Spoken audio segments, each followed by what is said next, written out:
welcome back in to the Beers and Balls Show. My name is Eddie, and I'll be the host of the show tonight.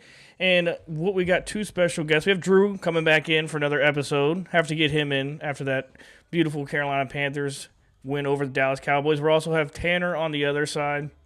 He's a stooge. Lives, dies, Panthers. No other really Charlotte sports, but the people already know Drew. So Tanner, why don't you go introduce yourself? Lifelong Panther depression addict, and not anymore because we're back on track. Back on track is the truth. I mean, that was a good game. I can't wait to get into it because that's going to be how this show is kind of going today. Maybe we'll hit a couple extra games of the big ones that were fun, but mostly just the Panthers game because these are my friends and this is my show and I do what I want. So as the show says, if you are over the age of 21 and do enjoy the consumptions of beer, we're going to do half the show which is beer. So raise them up, enjoy them. Cheers, boys. Let's get into some ball. Cheers. Drew, what are you drinking, a 40? It's a Heineken's 40. It's like a mini 40. It's two beers. It's a tall boy. Nice.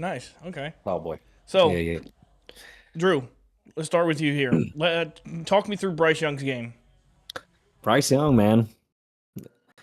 He surprised me. I remember that a couple of episodes ago. I was really dogging him, but he looked good. But he's not killing it, but he's just not turning the ball over, and that's really the main thing because that's what really was killing us. The only thing I could say in that game that really kind of bugged me was he missed XL wide open touchdown. He had a guy in his face, so I kind of understand, but we still scored on that drive anyway, so no big deal. His best QBR of the year, PFF rating him like 84 or something like that. He just not turning the ball over. That's the main thing. He had that interception, but that was McMillan's fault. Went right through his hands. I'm super happy with it, man. If he keeps playing like this, then I think things are looking up for us because that's what I thought our main problem was, and that has turned around. And look at us now. Look at you now, Tanner. What about you? What's your thoughts on your prodigal quarterback? I mean, as you know, Eddie, I've never given up on Bryce Young. I stand by that. I think he's shown improvement every single week as he's getting more comfortable. That's when he's most dangerous. Drew, I knew you were dogging on him. I wish I was there for that conversation, but I wasn't. So I was like, all right, we're gonna talk eventually. But no, I think he was composed. I think he did exactly what he needed to do. Obviously, it's unrealistic to think that we're gonna rush for over 200 yards every single week. So I'm excited to see what happens when he's having to move the ball downfield himself going forward. Yeah, Rico played like he wanted to catch a Rico case. That man was running the hell out the ball. So yeah, the way I looked at Bryce Young was, Drew and I, you remember we talked about, I said this is the game that he was going to have if he's going to have like a breakout game of the year or something for him to always kind of have back in his bag that he can reach for, just because of how bad that Cowboys defense is. But there was a difference that you could see how he worked the pocket and delivered a lot of different strikes. He did miss that one XL, but he made up for it because then, on Ted's first touchdown, I mean, he's about wide ass open, and he was that second level guy because he had like two or three other receivers right in front of him, but he had the ability to see past them and find Ted in the back of the end zone to score there, and to score 27 points. You're keeping up with the best offense in football, statistically. They have a bad defense, but I mean, defense is pretty bad, already handicapped as it is, but you still have to score points, even if they're worse, you still have to put it in. And I think Rico makes it a hard case when Chuba comes back. Is there going to be a running back controversy, Drew? I mean, they're just going to ride the hot hand. I mean, and they're going to have to keep giving it to Rico as long as he's playing this good. I mean, I'm not sure exactly when Chuba's supposed to come back, but, I mean, if he keeps playing like this, yeah, they're going to have to battle it out. I mean, Chuba's definitely got the higher contract. He's the leader of the team. I mean, the main voice of the team from what I've seen. So they're going to have to give him some playing time. They can't sit him behind Rico. I mean, so I definitely see a battle coming between them when he gets back. And Tanner, I know you're a big Chuba guy. For sure. Are you on the same wavelength as Drew, or do you think, hey, you paid Chuba, he's homegrown, he has running back number one spot? I'm gonna be honest. I mean, I see what's happening with Rico, and obviously, I mean, it's been outstanding. Never would have thought we'd get this level of production out of him, but I think Chuba's position is completely secure as the number one.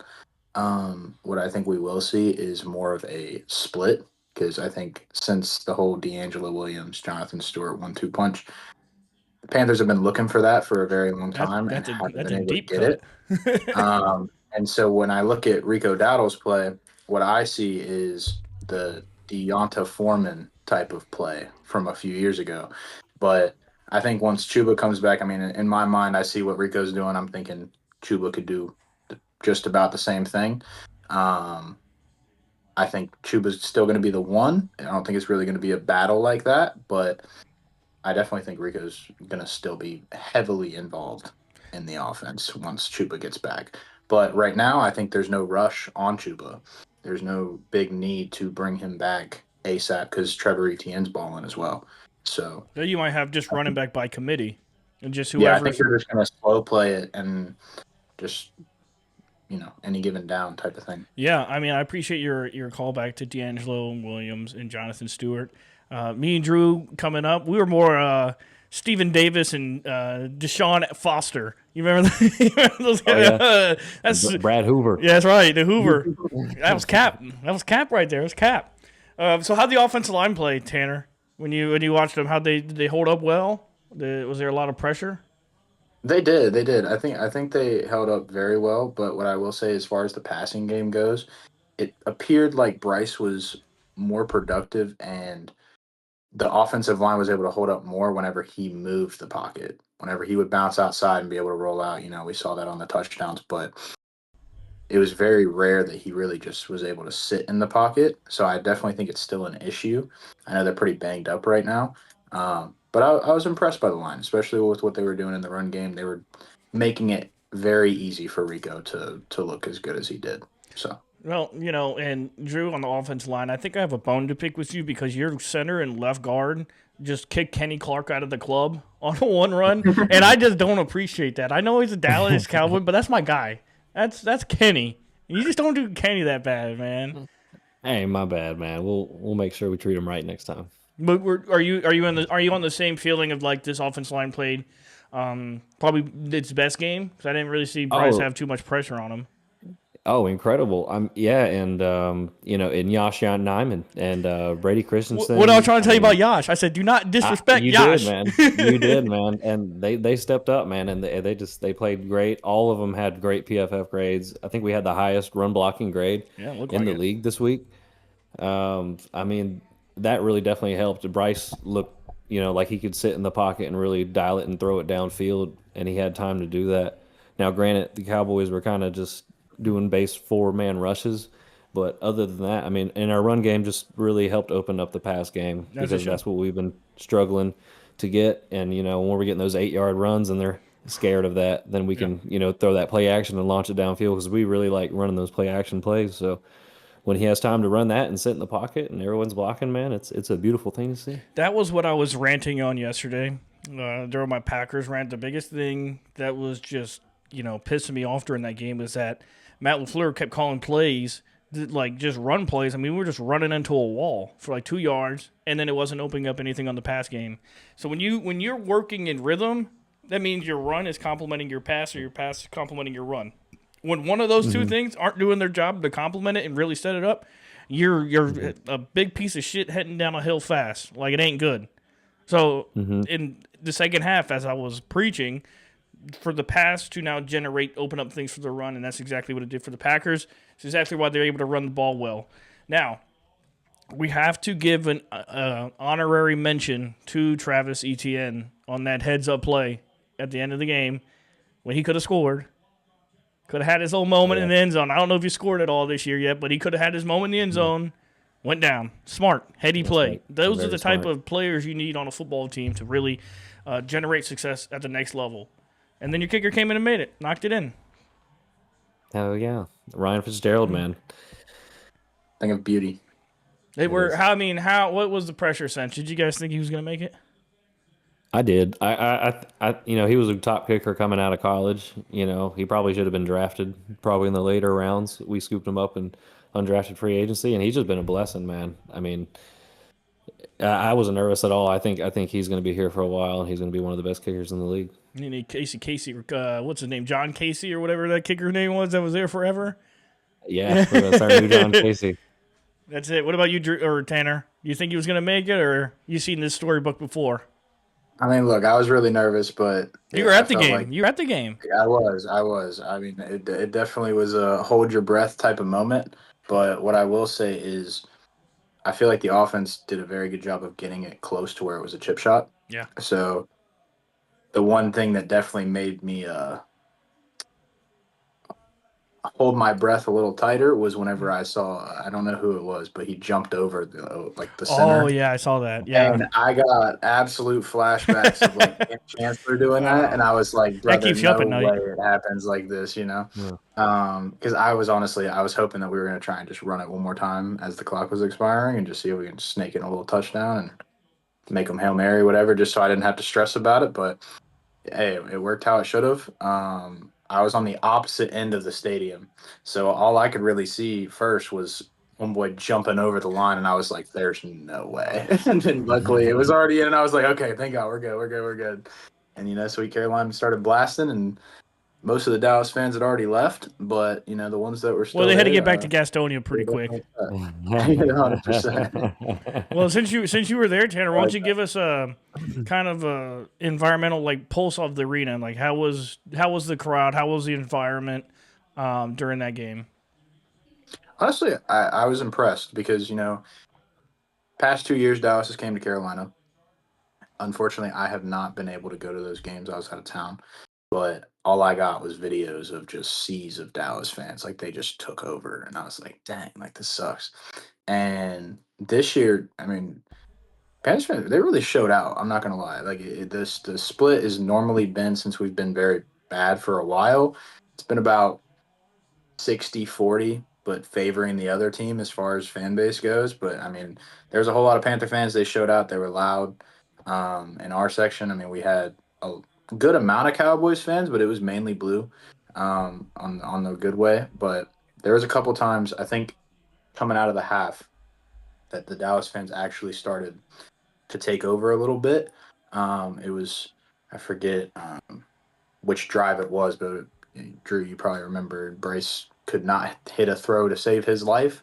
They were blitzing every single down, which they had not done all game, and those fans started taking over. We had a false start after false start, and we had to call it, burn a timeout, and I was like, oh, they're about to take over. Like this is gonna be rough. And then next thing you know, our defense came out and absolutely put a dagger into all of those fans, and they were pretty quiet after that. I mean, I was very surprised how quiet it was when our offense was on the field working.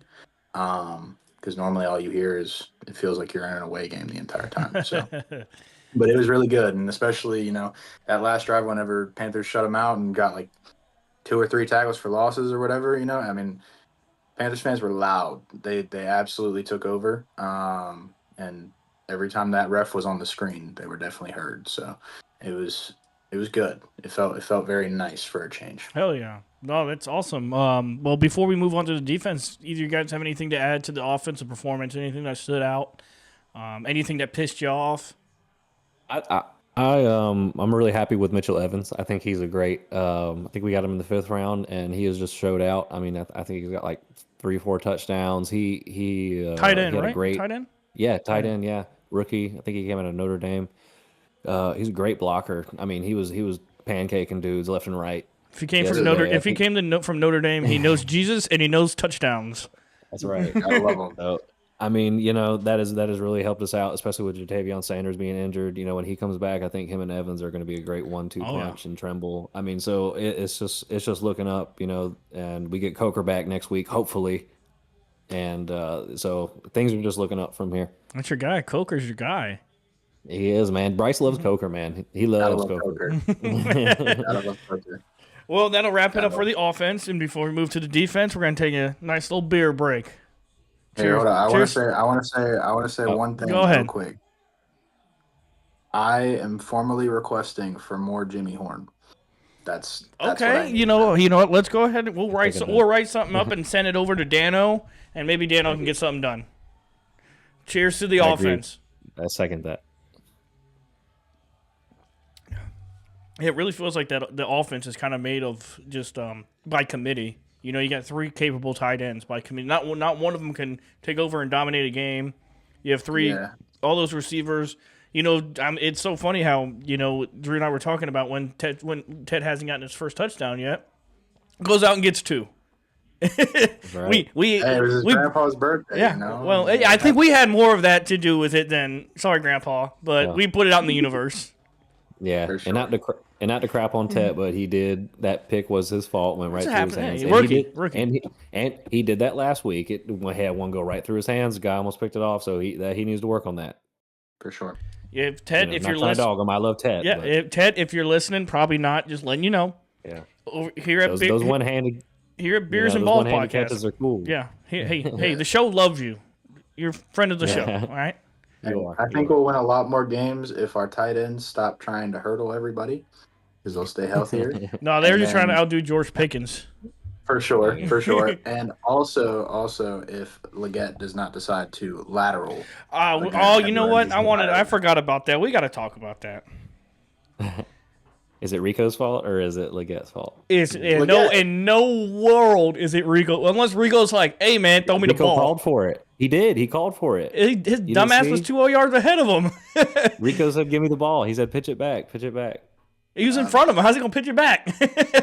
Either way, Rico went from called bad for to it. worse. We're in field goal range. I see Leggett lose some yards. I'm like, all right, whatever, it's fine. Second down will be all right. And then I see the ball in the air. I said, I was watching that. So everybody said, "What?" Well, the thing was, Rico picked it up and then he fumbled it again. Then he dropped it again. Come on, man! I was like, "Dog, man." So I was outside in the rain cooking chicken, grilling chicken. I don't advise it. So I saw that and I'm like, I got my iPad out, got my notes section, but I was like, what the fuck? And then I looked at it this morning. I was like, because I was like, what did I what the fuck for? And that was the what the fuck. Also, I got one more thing to throw on the offense. Yeah. Just like a little tip for tat on these play calling. We were on like the 5-yard line on a 3rd and 2, and they did like an inside zone handoff to DJ Dallas. And I'm just wondering. I'm like, we got Rico going crazy. Yeah. You know, we're in the goal line on the score, and y'all want to hand the ball to this dude who ain't even carried the ball all year. You know, so that's just kind of the weird. DJ Dallas used to be good. He had one like half decent year.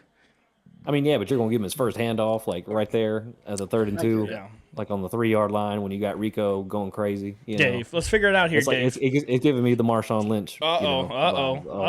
Seattle. I'm like, come on, man. I don't know. I mean, personally, I wasn't too mad about it. I mean, I definitely felt like it could have been a better play call, but I would have much rather seen something like that last play to Hunter Renfrow on that 4th.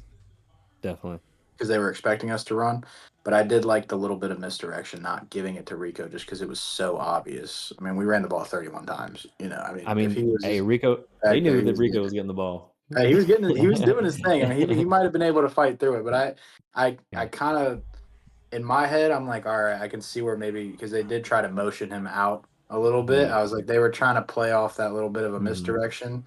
And Dallas, he's a little bit bigger, so maybe thought he could do something, but he's a little bigger. But I think he's like 5'10", 5'9", something like that. So he wasn't really going anywhere. So that was an unfortunate turn of events. I can see. I mean, a little trickery didn't work, but you know, it ain't as bad. You gotta stop the cute stuff. You know, it can't be cute. Yeah, no, we tried it. I'm getting triggered. I'm getting triggered. I'm remembering So the Packers have this receiver was a receiver, made him a corner. He trotted his ass out after the Bengals went and scored, and it's a 3-point game, and Matt LaFleur thinks it's a great idea. Yeah, let's just give this guy a reverse. I think if I would have been in the stands, he would have looked at me and be like, Eddie, you want a reverse too? I'll give you one. Yeah, hey, fuck it. We're just giving anybody reverses. Anyway. Never see it coming. Before I get triggered, okay? Gotta get away. Bad play calling. It's just like, I got PTSD from bad play calling. So one thing I wanted to start, because I'm starting to remember like everything in the game. about Bryce Young is he started to look like that Steph Curry quarterback, where it just looked easy the way he made the play. And that last throw he made to Hunter Renfro coming across, I think it was like third or fourth down. Ridiculous. It was fourth. It was a fourth down. Ridiculous throw. And his eyes were closed. Yeah. That's the funniest part. That linebacker, man, half a second late on that throw, that would have been pick six. But those are the big time. Like at year 3. I mean, he's not year. I mean, next year he should be that bigger step in his quarterback play. But year 2 in an offense, third year playing, that's the type of throws you want to see, because that gives you a sample size. That gives you, he done messed up instead of standard of throwing. That's the thing. You done messed up instead of standard. You know, these bullshit passes ain't gonna be allowed anymore. Did you see his footwork on that throw too? He jumped in the air, and it's just like, hey, that also worries me. His footwork is always all over the place. But if he can make those throws, it don't matter. If you got the arm talent, it don't matter. That's Alabama Bryce, though. That is Alabama Bryce. That's when he's most comfortable. Ironically, we got Alabama Bryce for a game, but can he keep doing it? That's the thing. I always look at you instead of standing a good play. Now it's up to you to figure it out, because I'm gonna grade you based off of it. Because up until last week, he had one of the worst completion percentages in the league. So it happens, But you have, what is it, back-to-back wins, right? Yep. And then you got the winless Jets that Justin Fields forgot how to throw a football. So can you guys make it 3 in a row? I think we can, man. I think we're playing in New York, right? Yeah. Okay. You're in New Jersey. Well, we haven't won an away game. That's the only. The away game scares me since, I think Bryce has only won one away game in his career. So, we haven't won an away game all season. All our wins are at home. So I would really like him to show that he can win in a hostile environment. That's a big step. It is. Now let's talk about the defense. 27 points given up. That's fine in my book to the best current going offense. There was some things I didn't like. That was more of my pitch towards the NFL. NFL has an officiating problem, which was first thing I saw when I saw the game was I saw J.C. Horn traveling with George Pickens. Love that for in situational football, traveling with him, and that one over route early in the game, where J.C. was just at a fingertip. I mean, that was the most blatant non-call for OPI. I mean, George Pickens gave him a throat punch, and they got across the field. I was like, how do you not call that? But that's why the NFL has an officiating problem. But he guarded him well, and sometimes when you just have a player like George Pickens who's really just stepping into his prime, and he's just taking over games, and he's just the best player on the field, it's hard to it's a hard train to stop. Yeah, and especially he was cooking Mike Jackson most of the time. That's my guy. So, I know that's your guy, but he did get, but it's George Pickens. I understand he's a good player, and Dak's on an MVP level, so you're not going to stop them 100%. They're going to do their thing, but I wish they would have had just a JC matchup on him the whole game. I know that's not realistic because of the zone coverages and stuff you run, but overall, I think we did a good job. I think the average, point scored in a game in the league nowadays is 24 points. Yeah. So to hold the number one offense to 27 points is not too bad for me. Tanner? I don't know. I mean, I feel like our secondary is definitely a bright spot of our defense. I can't really put it all on Mike Jack. I mean, he definitely was giving up those bigger plays, especially to George Pickens. But I think it ultimately just comes down to a pressure problem, because most of those plays were about 7, 8 seconds in from the snap being taken, and then finally it's Dak just eventually sees George Pickens and is like, you know what, he's there, and George would get stopped behind the sticks, and the next thing you know, buddy just hops off and goes for another 40 yards. So it's kind of just I don't know. I think there was definitely some very big demoralizing penalties that were called that I don't necessarily agree with, most of them, such as that roughing the passer call, which was just bullshit, mesmerizing. Bet quarterbacks get those. It's to say the least. I feel like every time that the Cowboys were stalling, especially for the first half, it was just hard to watch. It was just I think the refs wanted us to see them more. And then it felt like we'd get them to a 3rd and long situation. There would be absolutely virtually no pressure. And all of a sudden, it just would cause a broken play. And I can't expect Mike Jackson to be able to just lock it down for 15 seconds. I really can't. But I think if we keep it within the 1 to 8 second range, I think that game would have been there would have been a lot less passing yards by Dak. I'll say that because I feel like it just led to broken plays, not getting any pressure. Well, the thing, Yeah. go ahead, Drew. Yeah, no, I definitely agree. The pass rush wasn't getting there, so I understand that's definitely leaving open the corners. You can't cover guys for 7 seconds. Especially a guy like George Pickens. That's going to be that's going to be tough. So yeah, I'm not putting all the blame on him. That the pass rush definitely should get there a little bit quicker. I think that's our main problem on the defense now. And another big thing to shout out is our linebacker situation. Now that we got Roseboom just playing and Trevor Etienne calling the plays, because they had Roseboom calling the plays, and I guess that was throwing him off, trying to point everybody out. Now he can just go out there and hit somebody, and that's working out well for us in the middle of the field. So really, man, I think the pass rush right now is our weak spot. So we need to get that situated.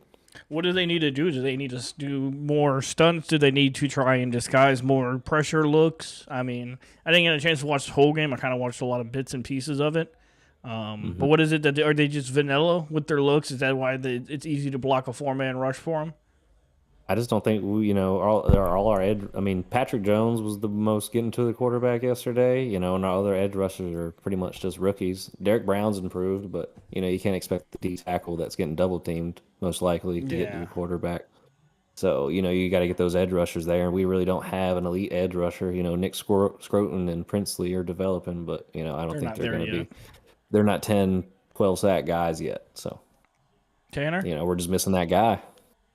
Yeah, I mean, I definitely feel like we're missing that veteran presence on the edge that could come in. You had Jadeveon Clowney. Yeah, like Clowney from last season. He was only really in for 3rd downs, but at least he was able to put everything he had into it. And he was there. He was teaching tips. I think these rookies are just learning as they go. I think it ultimately just comes down to it being vanilla, like you said. I think they're so scared of getting burnt that they don't want to bring any type of disguise into the fold. I think I would love to see some just pressure, just regular blitzes and disguise them, maybe shift around the line a little bit, because right now it just looks like they're rushing 3 or 4 and praying that maybe somebody can break 3. And ultimately, unless it's Derek Brown, I don't really have much faith in the rest of the guys as of right now to actually be able to get through. So yeah, that's for these young guys. That just takes reps on target. I mean, in my situation, having Lucas Van Ness, 13th overall, 15th overall pick, first round, he wasn't worth a shit for 3 years, and now he's finally developed into his 4th year to where he can, he got a sack and then messed his foot up.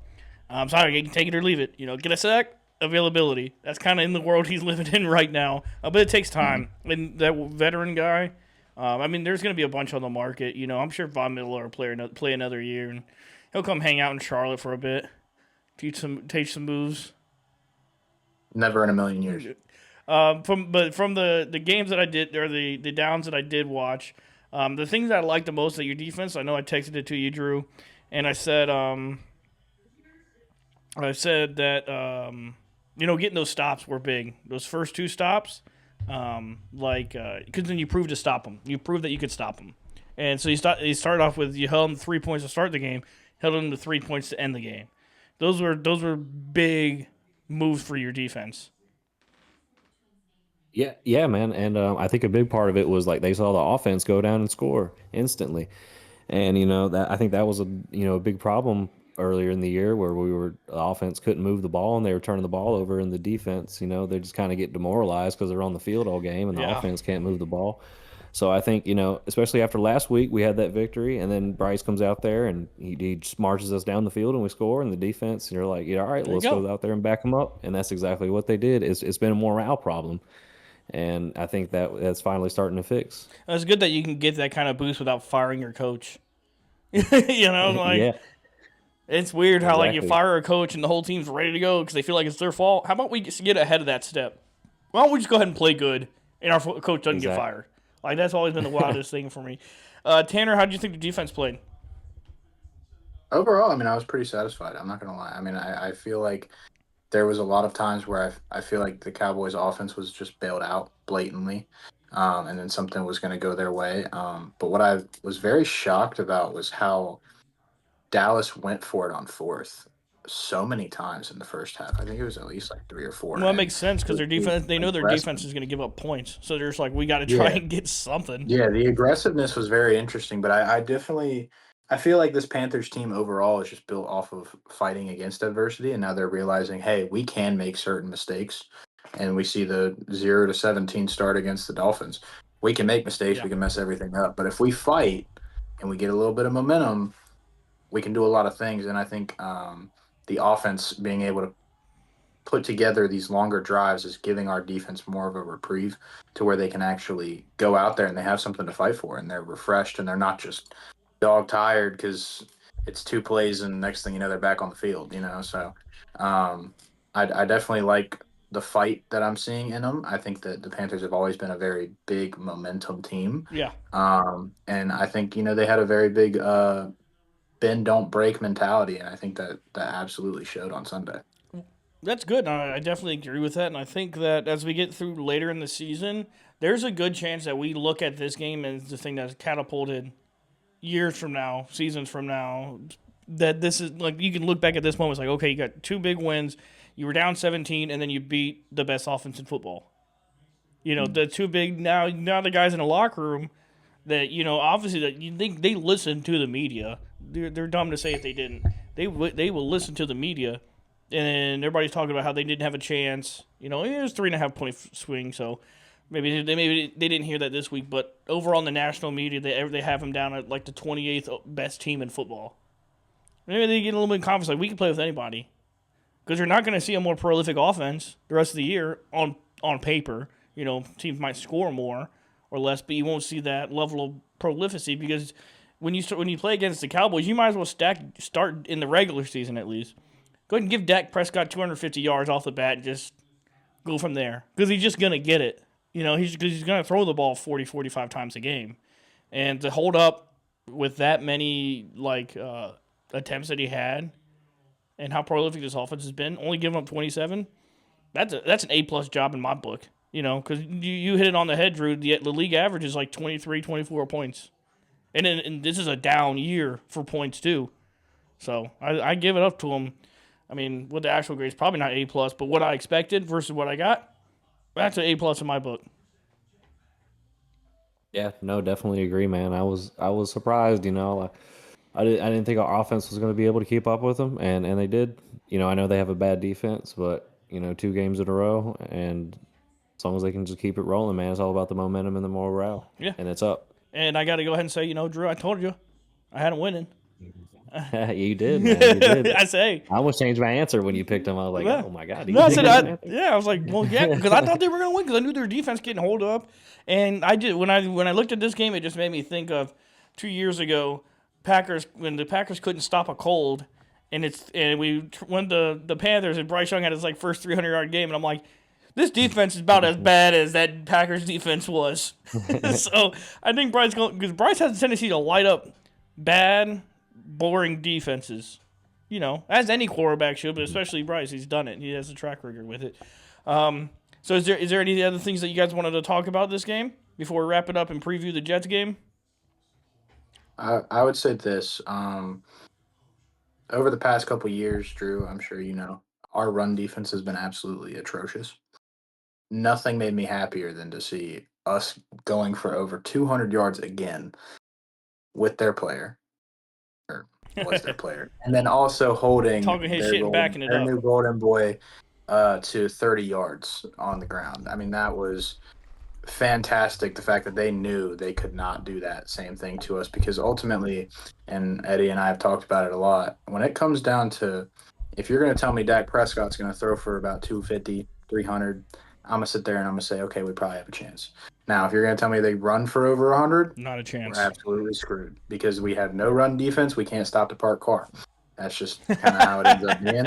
And luckily we finally been able to fix the run defense, and I think all we need to do is add a little bit of pressure, and it'll help out our pass coverage because we do play a lot of zone, unfortunately, and ultimately that's just gonna get busted after long enough if you can't get to the quarterback. So I'd love to see more pressure. I love what I'm seeing from our run defense, especially with the lack of linebackers that we really do have, and how just atrocious it's been in the past. It's definitely been a bright spot. But another honorable mention, Bryce Young played fantastic whenever he was playing from behind, and he definitely came to fight. So He answered the call. That's what He you did. want to see your team do. You want to see your leader answer the call when you need to go get a game-winning drive. You got to answer the call because that's what he did. He led that last game-winning drive.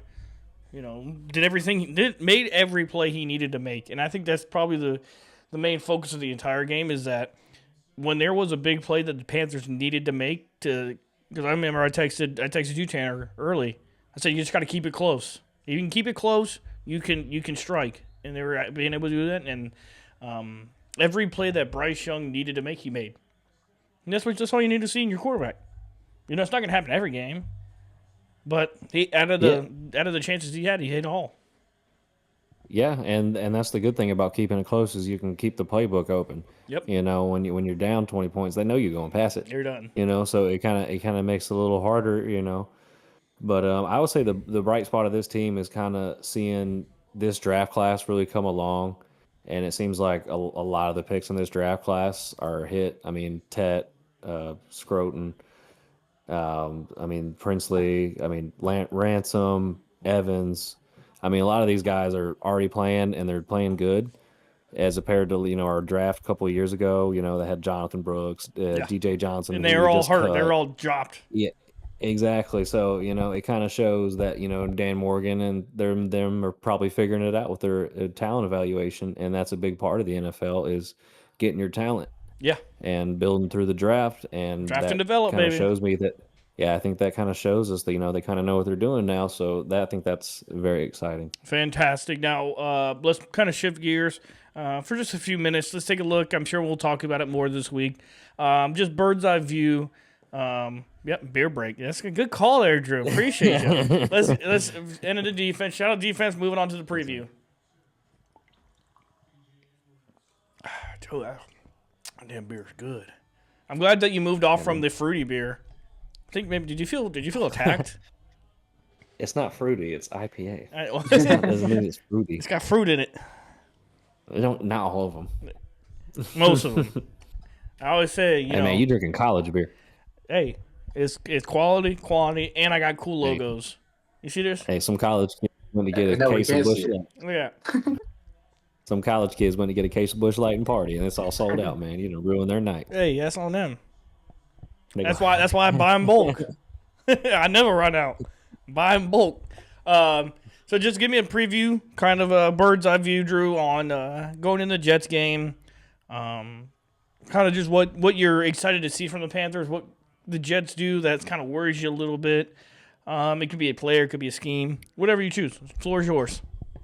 The biggest thing for me is that the fact that it's an away game, and it seems that we struggle on away games. I think it's because, just the crowd and everyone's against us, and, Bryce, we have a bad play and everyone cheers, and, that kind of gets in our heads. And like you said, it's tough to win on the road in the NFL, and we haven't proved that we can do that consistently.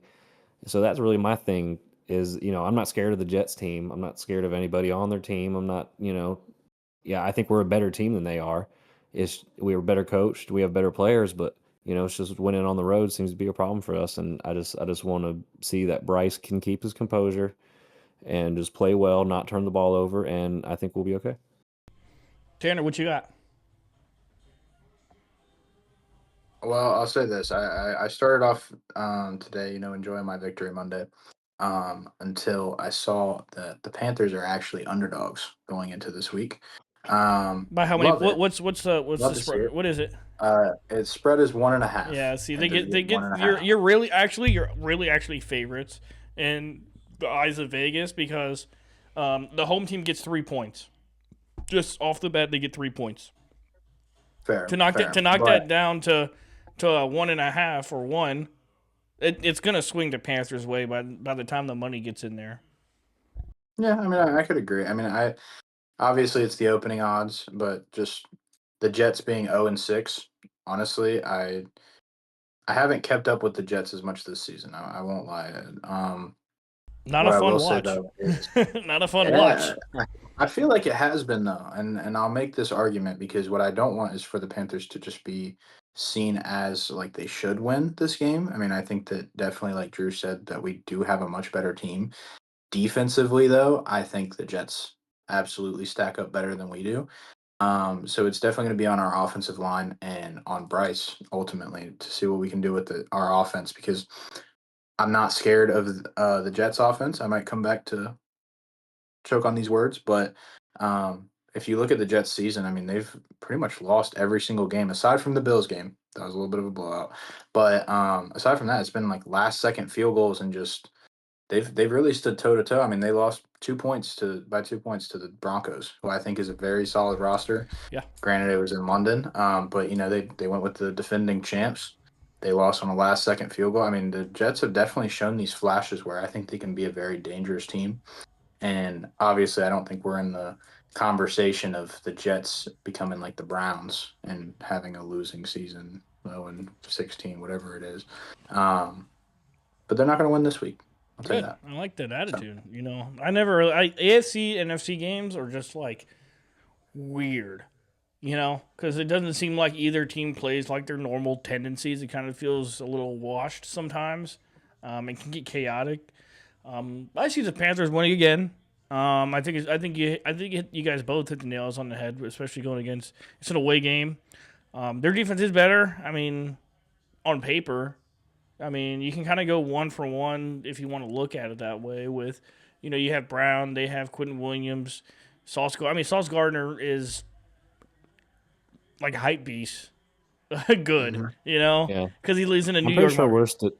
I'm pretty sure we're statistically You are, better. yeah. Like we're better at sure. rushing you. You were better. Yards. You were better statistically going in. Because I remember we broke it down. That you were on Saturday. You were statistically better. I don't know how much that line has moved since then because I'm sure that there wasn't a lot of yardage and points in that Broncos Jets game. It was 11-13, so their points per game probably went down a little bit, and the yardage and your yardage went up. So it probably evens itself out. I still think the Panthers are overall a better team. They're a better ran team. So, like, from coaching staff to quarterback to special teams is better. So I think that's where you're going to get the nod, but you just never know when you go on the road. It's hard to win in the NFL, and going on the road is tough. But I think that's going to do it for us here, boys, on another episode of Beers and Ball with a couple of Panther guests in here chalking it up after the Panthers. When you got to hit big wins, this isn't like, the Panthers beat the School of the Blind. This is Dallas Cowboys, America's team. This might go down as your best win of the year. Hopefully it's not, but it might. Best is yet to come here in a couple weeks. I don't want to hear that because you don't want to come knocking on Papa's door because Papa gonna answer. That's what I said. I'm trying to see. I wonder if we've been like 500, like through. It's been over 1,400 days since we have been. Damn, that's like 7 years. 500. Like after like week 6. I thought you were about to question my math. I knew I was wrong. I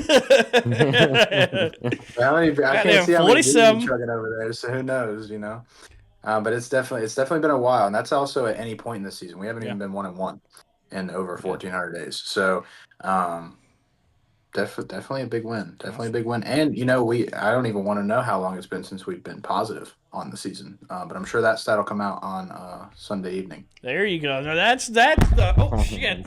that's the mindset I like you guys to have. Well, boys, it's been another great episode. I'm sure we'll talk again later this week. Definitely next week after the game. But maybe have another conversation this week going over some of these other games. But cheers to you, and I appreciate you guys coming on. Yes, sir, man. Thank you Cheers. for having us. Appreciate you. Go Pack, go.